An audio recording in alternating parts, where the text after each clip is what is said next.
Hello viewers, you're watching QTV, the Gambia's first private TV station, and we are broadcasting live from our studios here on Kairaba Avenue. My name is Aliu Sisse. And it's now time for your weekly State of Affairs program. Well, this week, we are looking at a particular issue that not so many people discuss openly, but it's causing so much harm in our country. We're discussing the issue of, human trafficking in the Gambia. And joining me this week to discuss, how serious this matter is and what's being done to address, these menace. I have in the studio on my immediate left, I have Aissatou Dabo, who is the Executive Director of the National Agency Against Trafficking in Persons. Miranda, good to have you on the program. Thank you, Aliu. It's a pleasure to be here. Thank you for having us. And on my right, I have Modu Drame, who is the Program Officer, NATIB. So Drame, thank you so much for coming on the program. Thank you, and thanks for having us. Thank you. Edie, let me start with you. For viewers who may not be familiar with, NATIB, talk us through, what is exactly the agency's mandate? Thank you, Aliu. That's a very brilliant question. When I'm asked this question, I always try to simplify it by saying, whenever you ask, what does NATIB do? Think about the 4 Ps. And that is mainly the basis of our intervention. We're looking at prevention, protection, prosecution, and partnership. And when we talk about prevention, is really all things awareness raising, all things capacity building, all things making sure that the right stakeholders and frontline officers are equipped with the requisite knowledge, expertise to be able to detect cases of human trafficking, identify victims, and refer them to the right authorities or institutions for the required care. You look at protection. This includes the running of a shelter, providing psychosocial counseling and support to victims of human trafficking, and putting all policies and strategies in place to ensure that not just victims of human trafficking are protected, but individuals from vulnerable populations as well. The issue of partnership has to do with stakeholders coming together, everyone in the anti-human trafficking ecosystem, making sure that CSOs, government, and non-government actors, NGOs, have a common goal, and that is to prevent and protect when it comes to TIP. And of course, what I consider to be the most important, or one of the most important, which is prosecution. If we say that this is illegal in the Gambia, we have the Trafficking in Persons Act of 2007 that criminalizes human trafficking. Of course, we need to be seen to have a legal system that is operational and a justice system that puts individuals found wanting to test, in a sense that they prosecuted and we secure convictions in the area of human trafficking. So in summary, we're about the 4 Ps: prevention, protection, prosecution, and partnership. Many Gambians will hear the words human trafficking, but certainly they don't understand the interpretation of this term. Legally, what actually constitutes human trafficking? Interesting, because it is quite a good thing that you asked that question, because a lot of people confuse this to be, let's say, migrant smuggling, commonly known as the back way. You speak about the concept, people would tell you, or there are a lot of people, a lot of young people that are migrating through irregular means. But these are 2 completely different things. When you talk about irregular migration or smuggling of migrants, this is a contract between 2 individuals. I will pay you a certain amount of money, and your responsibility is to transport me from point A to point B.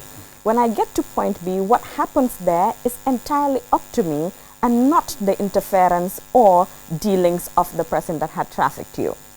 But when it comes to human trafficking, it is the use of deceit, use of force, it can be coercion into promising you what is not a reality.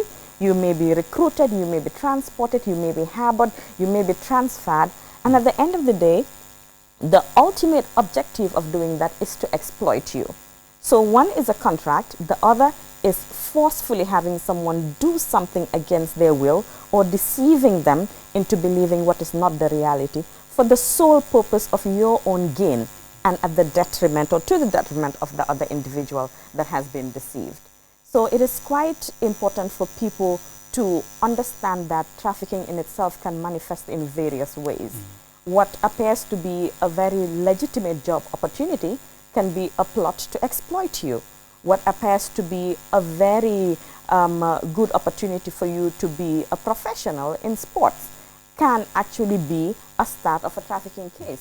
But I would say that a case can start up as a smuggling of migrants case or a backway case, but due to the position of vulnerability that the individual finds themselves, they may end up being a victim of human trafficking.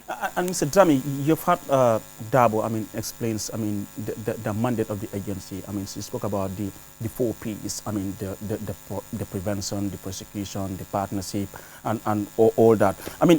Can someone who initially accept, or agree to travel or accept a job be a trafficking victim? Yes. If you initially agree, yes, I want to take this thing. Yes. It starts with the agreement, yes, I agree, I want to go and I want to travel. But bear in mind, you don't know what is the ulterior motive of the person that is convincing you for that particular initiative or job, employment, whatsoever, right? So it could start as something that is legitimate, but end up being something that is, you never expected. And the person will be taking advantage of you, exploiting you, benefiting from you. And, in fact, the most, let's say, the most disturbing issue, in fact, will violate your right, seize your freedom, and, deprive all, sense of, independence from you. So which we believe it shouldn't be, because everyone is born with, your full, rights, and one has to express your rights, and it should not be constrained, and it should not be limited. So as a result, that's how it starts. It starts with, normal negotiations, normal discussions, and end up, being something. Because at the end of the day, because you don't know what is in the, mind of that particular individual convincing you, and this is how it starts. So what are some of the common myths that make your work difficult? About trafficking, the myths that people believe here. Yes, the common myth is that it's true. It's always true, right? But it's not always true. It can be true in most of the cases, but it can be untrue. It can be false, because promises, what you are promised and what you end up finding there will be different. You are promised that you'll be earning a salary of like, $35,000, right? But end up like having nothing at all, and all the earning that you received, somebody is benefiting, and you are not benefiting. Yeah, I have heard stories of survivors of trafficking who actually narrated how they were tricked and of course trafficked to Egypt and other countries and even Oman. Dabo, how serious is human trafficking in the Gambia today? Human trafficking is serious in the Gambia. It is important for me to state that, like most things around human trafficking, not just in the Gambia but in the sub-region, data is always a problem. So it would be difficult to give a country's statistics as to its prevalence. However, based on the administrative data that we receive at the agency, we are well aware that issues of sexual exploitation is actually taking place in the Gambia, labor exploitation as well, not just in relation to individuals that are promised to work in supermarkets, because that is also one area or one manner in which human trafficking can manifest. You can go to supermarkets, you realize that there are individuals from other countries that are working for these establishments. They have been recruited, they're in the Gambia, they're not been paid monthly wages, and sometimes the treatment that comes with everything that has to do with the labor or the service that they provide could be considered to be exploitation. In recent times, there have been emerging trends and patterns of human trafficking in the Gambia. And this, and the most important of all of them, is cybercriminality. You can have a group of people, it can be young boys, it can be young men, transported from another country to the Gambia, housed in a particular compound, given laptops, and are forced to engage in scamming online. This is a form of exploitation. They can be given a target and be told, if you do not provide this amount of money, they can be beaten. Just recently, we did have a case that did go to court in relation to such cyber criminality as it relates to human trafficking. So that is also in existence. But aside from that, one thing that we need to be aware of is there is this possibility that when you see a young lady on the streets engaging in prostitution, you might feel that this individual has taken a very bad way to live their life. But what a lot of people don't realize is a good number of these individuals, both nationals of the Gambia and non-nationals, are victims of human trafficking. You can have an individual that is called a madam, having 10 girls working for them. Every night, they're required to pay an amount of $1,000. So imagine $1,000 for 10 girls a day, that is 10,000. 10,000 in a week, you're looking at 70,000. 70,000 in a month, that is 280,000. Multiply that by 12, you're looking at over $3 million. So it is a very lucrative business, and at the point where we need to be aware that not everyone that is out on the streets is out there by choice. There is violence, there is blackmail, there is coercion, and the agency comes in to raise awareness. So Gambians that rent out their properties to these establishments are well aware that they should not be engaged in promoting exploitation in a way. Because if you have a property and it's rented out, you see there are 10 girls living in that establishment. They sleep during the day and they up at night. I mean, the finances are important. Everyone has a right to do as they please with what they own. But again, there is a moral and citizen responsibility that should come with that. So yes, it is in existence in the Gambia. Dramé, for you, I mean, just share with us. I mean, you have had Aissatou mention, I mean, sexual exploitation as being one of the most common, I mean, activities as far as, I mean, trafficking is concerned. But take us through, I mean, the most common forms of trafficking in the Gambia that we have at the moment. Yes, at the moment, based on our administrative statistics, it shows that sexual exploitation continues to rise. It continues to rise, and factoring the number of cases that we receive on a daily basis, on a monthly basis, because most of the time, you see, young girls coming to the office to report how they have been maltreated, how they have been handled, how they are deceived or caused, to carry on that act against their will. Some of them, sometimes during their menstruation period, they will have, sex with their clients. Sometimes they are forced to, even though they are sick, they are forced to go and, have sex with men and, and balance, yes, and balance, because they have to balance daily, on a daily basis, they have to balance.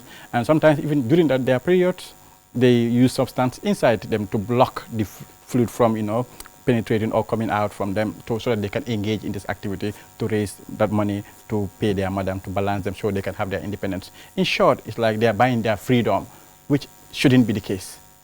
Your freedom is your freedom. It's given to you. Nobody should take it away from you, and it's not for sale. But in this case, usually it is sold, because you have to balance to get your freedom to move on your daily life. Interesting. So, I mean, the Gambia still remains Tier 2? Yes. Tell us about this ranking.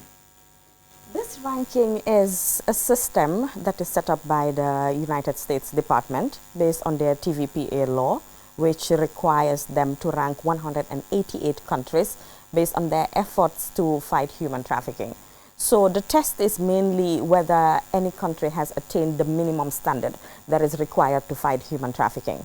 The Gambia has been lucky enough, or should I say, has worked very hard in ensuring that it does the best that it can annually across the board in terms of prevention, in terms of protection, prosecution, and partnership. And let me say that the government of the Gambia has actually registered immense success in this area, in a sense that the ranking system does not look at activities the government has conducted in partnership with NGOs or other development partners. It specifically focuses on initiatives and capacity building, as well as victim protection, that were fully funded by the government. So to be at Tier 2 it's amazing. We continue to strive to get to Tier 1. That's the goal. But aside from that, I always say we do what we do not because there's a ranking system in place. We do what we do because it is the responsibility of the government and NATIP to protect the people of the Gambia and everyone that lives within the Gambia, either individuals coming in voluntarily or individuals that come into the Gambia in sight for greener pastures. It is a matter of responsibility rather than fulfillment of an obligation because there is a system of ranking in place. Even though that always serves as motivation to say the tier ranking comes with so many things, so we need to get it right. But fundamentally, the responsibility towards the Gambian people and people in the Gambia is the most important. And Dramé, for you, which groups are more at risk and why, as far as this whole trafficking is concerned? You have a wide number of individuals or people within that category, and you include vulnerable migrants. You include people with less privilege. You include so many individuals. So the bracket is very wide. I can just exhaust the bracket. It includes even the blind. It includes children. It includes people who are not mentally stable, and so on and so forth. Because you're looking at what the traffickers can do to exploit and to gain something from those people. So this is what it includes, and the vulnerability is very wide. The gap is very wide. So, I mean, how are they using, I mean, earlier you mentioned the use of technology. How are they using technology to lure people into this traffic? Yes, I think I can cite an example with the scholarships. Yeah. You see the scholarship, or something. Yes. You can see a scholarship, scholarship link opened, and the package will be, very, very interesting, of course, and everything there will look very true, but not knowing that is something that is not even real. But as you get into it, you will get to understand, and at some point, everything will seems to be, true, but until you get there. And sometimes it looks so good. So good, of course. It looks so good to believe. Because the package will look very attractive. Okay, and it's like, why not? I tried. So in the process of trying, getting there, everything looked good until you arrived at your final destinations. It's when you realize that all what have been said or all what was happening is never true. And here I am, and there's no way you can escape. So that's the point, and it's happening, and this is why we are here to inform Gambians that is there. Not all scholarship links are fake, but there are others that are very fake, and we have to be very mindful. So are they changing their methods? I know sometimes they think ahead. Traffickers, they are very smart. Once they know, okay, people have now understand the tricks that we use, they tend to adjust. Absolutely. Not just traffickers, I always say criminals generally are very, well, most of them very brilliant. Yeah. Anytime you're trying to put in steps to ensure that they don't get successful, they're in most cases planning ahead and trying to see what systems you're putting in place to block the advancement of their initiatives. But when you talk about technology, you would talk about AI as well. Yeah. You would agree AI has brought a lot of benefits across the board, but again, with everything good, there might be a downside to that. And unless people are very much aware that AI tools can be used for the purpose of recruitment in human trafficking, then we are looking at a situation in which someone can create a video that is AI generated, making people to believe that, okay, there are individuals that have come from the Gambia and then have worked in different establishments in different countries around the world and are able to make so much money. An AI video can be generated with someone giving a testimony of how much money they have earned, how much the job has been very lucrative for them, how much they have been able to do so and so for their parents. And unless and until so we can have a video where you see my colleague Aliu Jallow saying, oh, I'm going through this and this is very lucrative. And I'm sure Ali wouldn't do that, but very possible. No, AI can absolutely. So unless you're very much exposed to what an AI-generated image looks like, for someone that has limited access to technology, you might think this is really true. And with technology also comes the issue of QNet. Guys, not QCell, not QTV, QNet. So QNet is a business model that started in Hong Kong, where individuals are able to buy products, and then they have a scheme that has been very successful. So what these criminals have done is copy that QNet business model and try to sell that idea to individuals that are not aware, not based on the authentic QNet model, but actually based on a criminal scheme that requires you, for example, you would be traveling to Europe or another country around the world, but you need to go to the Gambia for training. You need to pay $1,200. You pay that $1,200, come to the Gambia, and the question is, where is the job, where is the product? And you're told, we can't give you back your money unless you recruit 3 or 4 other people. If you find yourself stranded in a country with no proper documentation, you don't speak the language, you're not acquainted with the food, then you start to engage in prostitution, jobs that pay you wages that are not even up to minimum, And that is where the exploitation comes in. Because man has to survive. Yes, but just to be clear, not all QNet cases can result to be human trafficking cases. But in many instances, you have cases from the criminal QNet scheme that can have all the elements of the act, the means, and the purpose, which would then qualify the matter as a human trafficking case. So people need to be aware. Earlier on, I mean, you mentioned the use of children are also victims.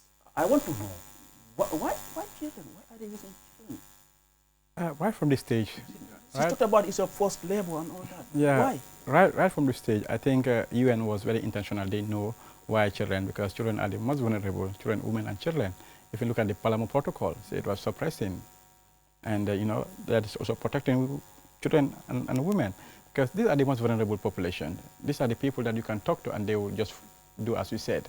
These are the people that you can easily deceive. These are the people that you can always, you know, get away and, you know, get them to do whatever you want to do, them to do for you. And this is why we said they are the most vulnerable. Especially at the time when people are so obsessed with this worldly material. Exactly. Just get them iPhone 17 and they think that's enough to work.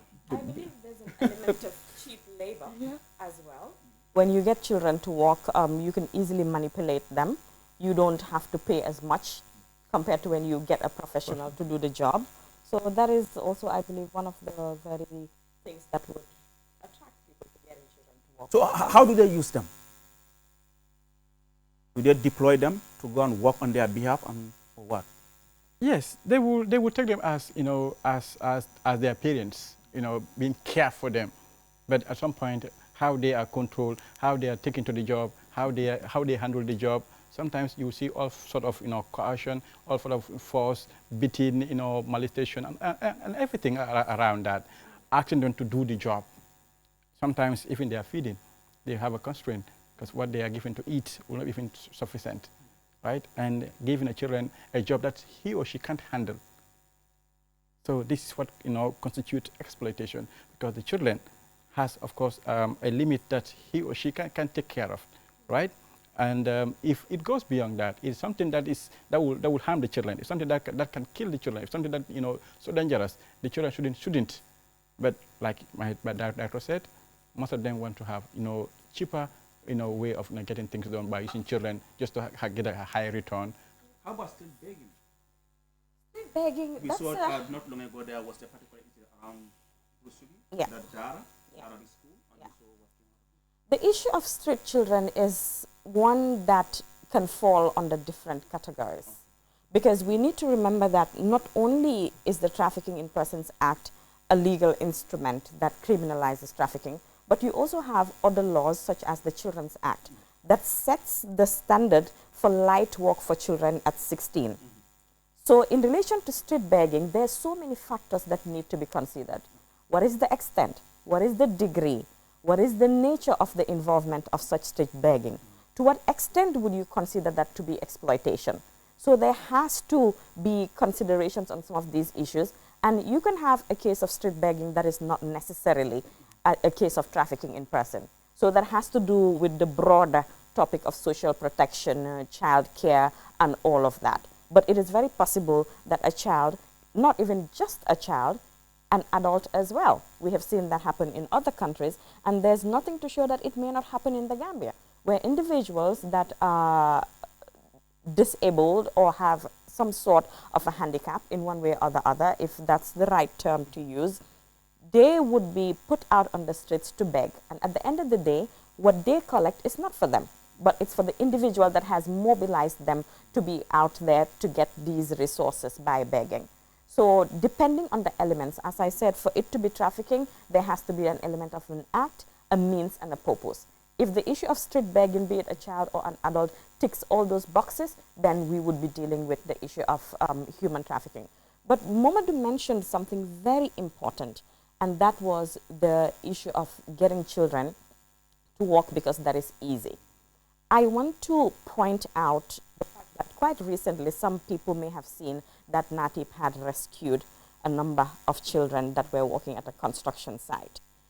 I will always say the responsibility to protect is not only on the agency, the government, or law enforcement. These individuals that are all under the age of 18, as young as 12, have worked on multiple construction sites, as our investigations would reveal. In addition to that, they were working on construction sites that were owned by Gambians and construction work that was sanctioned by Gambians. And this just puts me in a position where I'll continue to ask that question. If it was your 12-year-old, would you allow them to be tying rods, mixing concrete, and doing all that heavy duty job at a construction site simply because you want the contractor to charge you? We look forward to what the result of that case is going to be. Again, as I said, investigation stage, and it will be interesting to see what the courts decide as it gets there, because I believe that would set a precedent. And knowing that, I mean, I can say these are cross. What specific powers those native have trafficking in persons dealing with all these? In that aspect, it is on the issue of partnership. Each country has its own legal system, and it has a way in which it deals with cases of human trafficking. I'll give you an example. NATIP has an MOU with NAPTIP in Nigeria. And with that, we do a lot of cooperation when it comes to family tracing, victim repatriation, and if there is a person of interest, that MOU allows you to communicate that person of interest to the Nigerian authorities for tracing. Equally, if they happen to have a person of interest that has come up through the investigations, then this cooperation, as long as other details that I need not mention, allows us to be able to coordinate well to effectively investigate and prosecute these matters. There are other legal provisions, not in the TIP Act, but generally when it comes to dealing with criminals in terms of provisions on extradition and you name it, that can be used in instances where but as you rightly mentioned, it's a transnational organized crime, so the partnership pillar allows us to be able to coordinate and cooperate not just at the local level but internationally to effectively fight human trafficking. I'm talking about the act. What will you point to as something that you believe in dealing with these crimes? Yes, it is very important. I'm always happy to say that there was a time that the Gambia did not have any conviction on trafficking in persons. In the past... Is that the time we were on tier 3? Watch list, tier 2 watch list. Exactly. Yes, yeah. But the government took it serious. The government took all the necessary steps to ensure that we do what is right for our people. And I'm happy to say that as we speak today, 4 individuals have been convicted and are currently serving a 15-year jail term at the State Central Prisons in Mile 2. Gambians or Gambians and non-Gambians. Okay. It's a mix. And in addition to that, they have also been ordered to pay a fine in addition to the 15 years. The most recent case, which was the 5th one, the lady was not convicted of trafficking in persons due to evidential issues. However, the court had convicted her of benefiting off the proceeds of prostitution. So there is a link. This not only shows that the laws in place are being used and are being effective when the cases go to court, but it also shows that there's a system in which where there are gaps or there's a lack of evidence in one thing or the other, it doesn't mean that the criminal will go scot-free, because the Ministry of Justice and the particular prosecutor would be thorough to look at the evidence and to ensure that there are multiple counts that will cover for what may not be in place if that happens to be the case. So I'm quite happy to say that we have a system that is working, with more cases being reported, with more investigations being conducted, more victim identification being conducted, not just at the part of NATIP, but generally the public also has a responsibility. We would get ahead. I know, as a trained lawyer, she's saying what she knows. I mean, Mr. Drab, I mean, so how do you... What sort of support render? Thank you, and I think that also falls on our protection pillar, which has to do with psychosocial counseling, and which also has to do with assessing what is their immediate need, which also has to do with making sure that they have the right place to stay and have a peace of mind, so they can also support investigations, because this is very key. Once they are rescued, they have to be interviewed, But at some point, we don't just interview. Sometimes we allow them to go and rest, to think about what really happened, to allow them time to reflect on what really happened, what really transpired during the process. So that will be given maybe about 1 week or more, depending on the need, depending on the circumstance. So, and then after, when they are okay, they are ready to talk, they're willing to share, then it's when we invite them, have a victim center approach investigation system in place to ensure that there is a social worker to support, because it's important. Sometimes when you intend to ask, or when you try to ask, they break. The reason why they break, because they are reflecting what really happened. So this is why this social worker will now come into play to provide counseling services, to make sure that the person respond to all the questions, to ensure that we are able to build a case. Not only that, sometimes they will come with a lot of issues, sickness. So it's when we also refer them to the to services, for example, one-stop center around the country, because we feel sometimes you will see a particular victim will go to a normal hospital, but how she is received or how she's looked at, she feel that either the look is not welcoming and so on and so forth, and that we don't want to do that. So this is why we take them to the one-stop center, where they can access several services. Right, they can access psychosocial, they can access paralegal, and so on and so forth. So this is what we do in terms of protection. We make sure that they are well protected. So if in the case where they are going to the court, we say that they are escorted, because we are not dealing with just a simple case. We are dealing with a case that could involve organizations around that have interest in that particular individual or in that particular case. So this is why when we are going to the court, make sure that security is available and the person is secured. So in this whole thing, how do you cooperate with these security institutions, the police, the immigration, the SIS? Do they have a role to play in this whole thing that you do? Absolutely. Fantastic cooperation, I would say. With every cooperation, you continue to ensure that the effectiveness is enhanced. NATIP has a very strong relationship with the Gambia Police Force, the Gambia Immigration Department, State Intelligence Service. Those are our natural partners, because you cannot talk about transnational organized crime or crime in general and not talk about the entry and exit of individuals into a country. You cannot talk about investigations and everything that has to deal with investigations. You're looking at the powers of arrest, you're looking at issues of detention, you're looking at statement taking without partnering with the police. You equally cannot look at transnational organized crime, the networks, how the syndicates operate without intelligence. So therefore, the differences, all of those law enforcement agencies have to do with one pillar of TIP. That is the issue of prosecution, where it starts to the end of the prosecution, hopefully secure conviction. But NATIP as an agency... So, how does that look like, a typical trafficking investigation? Especially when you have victims who are not even in the country, they're outside of the country. I wouldn't go into detail, but I'll give you a summary.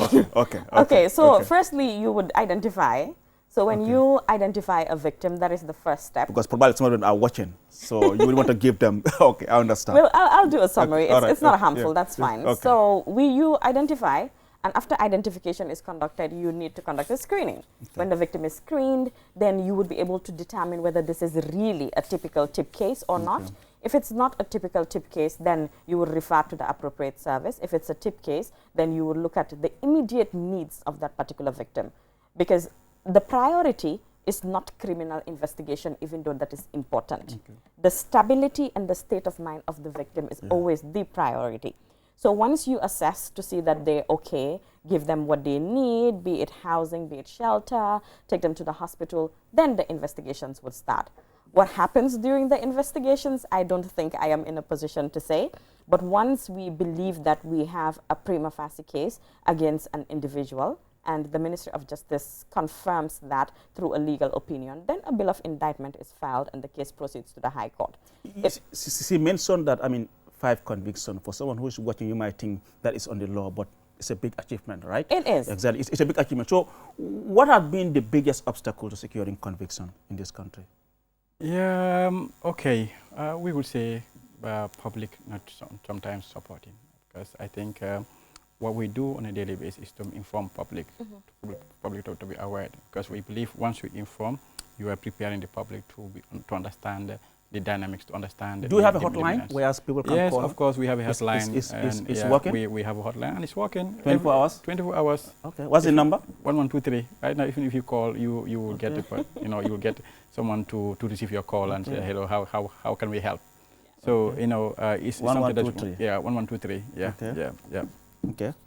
So I mean, do victims also sometimes feel reluctant to cooperate, maybe because they have a fear of something? That's a given, in a sense that we need to look at the dynamics of our society. For example, if you have a victim of trafficking that was trafficked outside of the Gambia, somewhere in the Middle East, they come back to the Gambia, and you want to conduct investigations. Some of them, their family members may or may not know their ordeal or what they have gone through. The number is not going through. What's the problem? 1123. Yeah, it should be going through. It's a hotline. Maybe someone is calling to report the case as we speak. Possibly. That's a possibility. Someone watching you said, oh, so let me call and, That's a possibility. It's a busy line. Okay. And that might be a reason. But keep trying. You might be lucky. Keep trying. Yes. So when it comes to reluctance for reporting, I'll say a lot of reluctance would come from Gambian victims.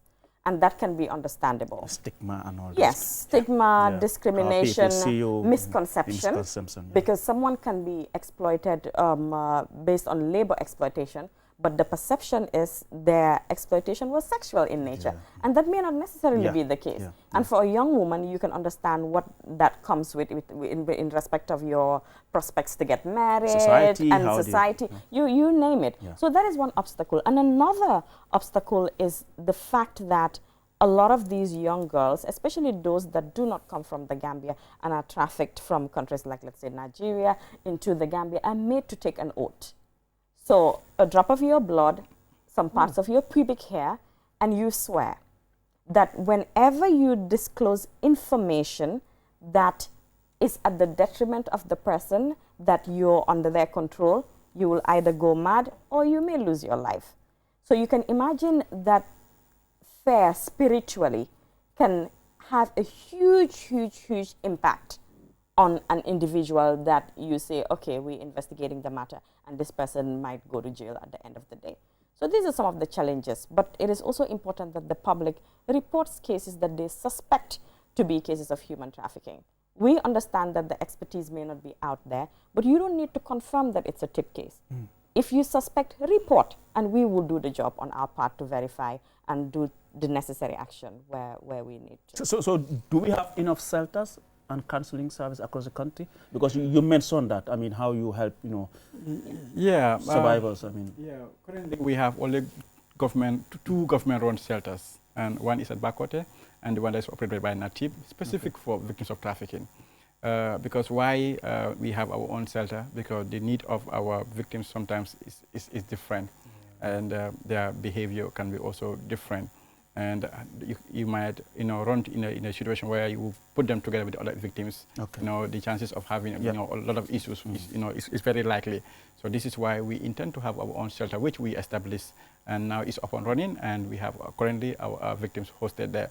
So but currently in the Gambia, we don't have shelters right across the Gambia. The only shelters are available are only within the Greater Banjul. So in most cases, if we receive even a case in Basse, we have to bring the person up to Kokombo here and shelter the person where it is necessary. So, but then, of course, we will continue to advocate, to help, to maybe ask the government to support in ensuring that at least they establish other shelters across the country, at least to ease the movement from one end to another. But do you have staff across the regions? I know you have one in West Coast region, City. In other regions, do you have? Actually, we do not have staffs in different regions. And I'll just use this opportunity to clarify that NATIB does not have a regional focal person. And if you noticed yesterday and today, we had released a press release to let the public not rely on information about NATIB's work, especially when it has to do with statistics, data, and information, which has not been communicated through the official NATIB channels. So to answer your question, So what are these channels that people can follow and probably, get to know? It would be on our social media platforms. Okay, So okay. we have a website, we're on X, we're on TikTok, we're on Facebook, or in a situation where, for example, myself or Momadou, who are authorized officers, are having discussions like this and information is passed. But other than that, I would say don't rely on that information, and equally call on my friends on the media to always verify information. It is very, very important. Even if it's information that has been reported by another media outlet, always verify that information before you publish on your platform, because there can be miscommunication or misunderstanding. But to go back to your question, we do not have regional offices, and that is why we stress on the issue of partnership. If, for example, the police have regional offices across, or there are other civil society organizations that operate across, the Gambia has a document referred to as the National Referral Mechanism. I was coming to that. Yes. So How the successful NRM has it been since the launch? Yes. So the NRM just facilitates the referral in dealing with cases in which our offices are not across the country. The NRM has been successful, but not at the level in which trends and patterns of trafficking are growing. I am happy to say that currently with the Ministry of Gender, as well as IOM and NATIP, together with the Ministry of Interior, they're conducting a review of the NRM. Okay. That is to look at what has worked, look at what structures have changed, look at what has not worked, and try to see how best we can include provisions to further enhance effective referral systems. Has it done some good? Yes, it has done a lot of good. Is it sufficient for where we are now? No. And that is the reason why the review is currently ongoing, and the validation should be held sometime the 21st. Yes, so good progress on that. So, I mean, in terms of the victims who are not Gambians, give us a breakdown. Where are they mostly from? Based on our... Is this something you want to mention names, or you feel it's not? It's out in the open. Okay. Because whatever data that we have is what is reflected in the streets, and that is what people are seeing. And about 90 to 95% of the administrative data we receive on victims of trafficking that are trafficked into the Gambia, they are of Nigerian nationals. And I want to say that the Nigerian embassy in the Gambia is a great partner of NATIP, because we have been working together to ensure that any victim that requires repatriation, the embassy has been very helpful in the entire process, providing them with emergency travel certificates, and also together with NATIP in Nigeria. So it's always a triangle in solving the situation. So the government of the Federal Republic of Nigeria in the Gambia is aware of this and are taking this role very seriously, and have greatly contributed in making our work easier when it comes to dealing with their nationals, especially with victim repatriations. Funding is very important. What's the state of funding as far as NATIP is concerned? We could do it more. Hit the nail on the head. Tell us. You have a lot of work at hand. It's not a lot. It's not a lot of work. It is too much work. I say too much work, not that it's something that cannot be done, but because the nature of human trafficking in itself requires resources. Put capacity building aside, put partnership aside. Let's just look at protection. Yeah. If you're running a shelter and you have, for example, 20 people at the shelter, you're providing breakfast, lunch, and dinner. Sometimes the girls are pregnant and they deliver at the shelter. So you're not just dealing with the victims, you're dealing with the babies as well. So 3 square meals, medical, transportation costs, that can be a lot. But I am happy to say that the government has increased in the past 3 years the amount of money that has been provided to NATIP. Is it enough? We would need more. Okay. We would need more. And just to use this opportunity to call on additional support in addition to what has already been done. At some point, mobility and logistics was an issue. We go to court, the investigators conduct patrols, but the government was able to provide us with 2 vehicles. Yeah, I saw it. Yes. At the State House. Yes, exactly. So I believe these are all steps that have been taken to ensure that the agency is put in a position where it can effectively mobilize anti-trafficking efforts. But again, as I said, we need more in order to be able to register more gains, more successes, and with the processes that we're putting in place, I believe when we knock, the answer is going to be yes. How much do you need? Well, I guess it's just watching and the president, so at least this will increase your budget. I mean, as far as the work of NATIB is concerned. Mr. Dramé, I mean, this whole thing boils down to prosecution and all that thing. Are there enough prosecutors and judges with expertise in trafficking cases? Interesting question. If you ask me, I always say any judge can determine any case. The question then is, does capacity building put them in a better position to appreciate the realities of a case? Yes, it does. We have trained judicial officers. Sometime last year or early last year, we trained the entire magistracy. The plan is not to stop there, but to proceed to judges of the superior courts as well. Okay. To have a discussion, because it's not a training as such. We learn from their experience and they appreciate the nature of what we do to make things better. So to answer your question, the question is not about the number. It's about how we can improve the quality of understanding of issues surrounding trafficking to ensure that that reflects on the judgments that we receive in court. But so far, we have a handful of judges at the High Court that are trained when it comes to human trafficking, same to the magistrates, and that is reflected in the judgments that we are receiving so far. So for you, Dramé, how important is that cooperation with our neighboring countries? This is a fight that you cannot fight alone. Yeah, we always say this, it's not one institution's fight alone, it's everyone involved, every stakeholder. And when I say every stakeholder, even the public is part of it, even the media. Today we are sitting right here in your platform, informing thousands of Gambians that are watching your show right now. So it's very important to have a partnership with other institutions and other countries. And of recent that we have revitalized our MOU with Senegal. Okay. Why Senegal? Because Senegal has been the route where many Nigerians or many victims that will pass through to come to the Gambia. So it's important to look at our MOU to see what is working, what hasn't been working, how do we intensify it, how do we strengthen to ensure that we respond effectively.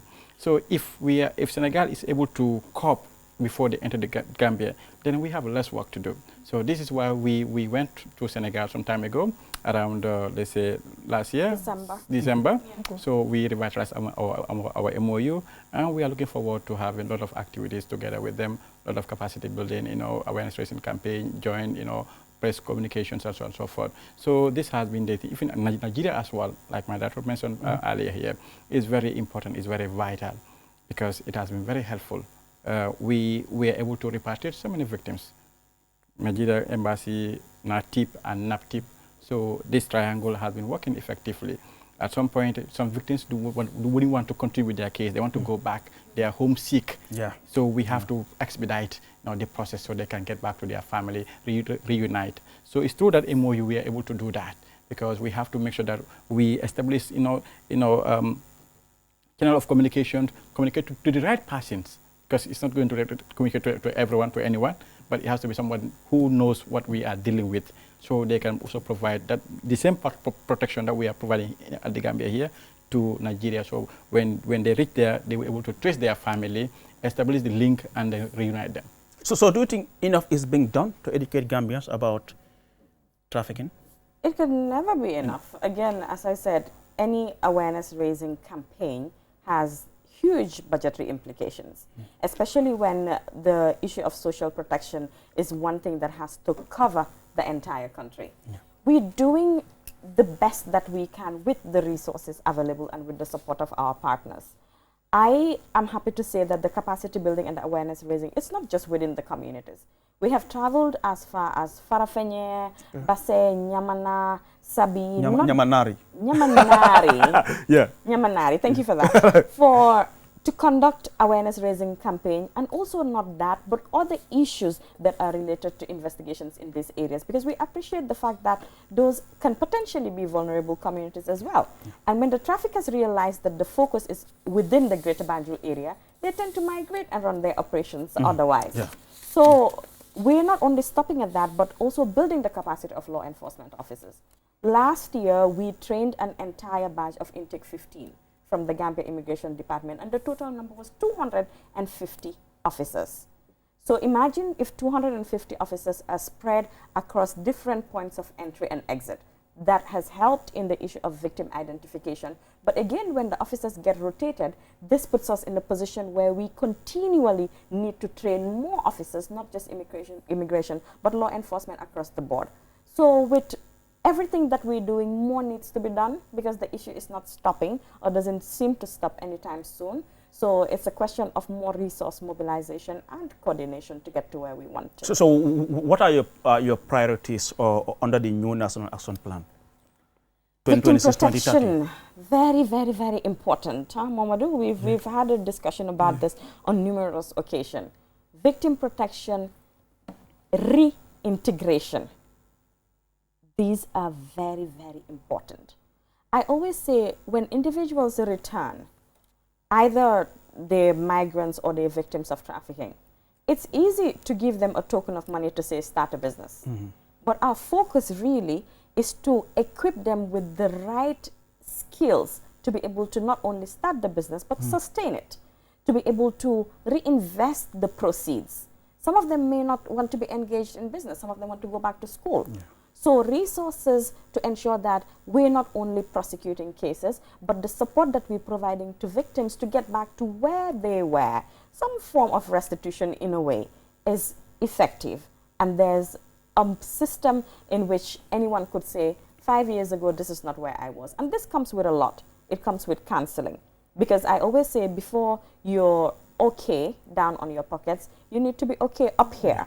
And someone that has experienced trauma is unable to get things right if they don't stabilize their emotions, because these things would manifest at different points in their life. So yes, victim protection, and I'll allow a moment to speak on the issue of M&E and other priorities under the narrative. We're running out of time, so if you can just summarize that. Thank you. So looking at the new National Plan of Actions has about now 6 pillars, right? We're talking of like prevention, what drives protection, also drives prosecutions. Because prevention is when people are aware. When people are aware, they will report. When they report, now we're looking at how to protect them. And of course, when protecting them, we also have to think of how do we prosecute those that offend the law, and so on, and with the partnership.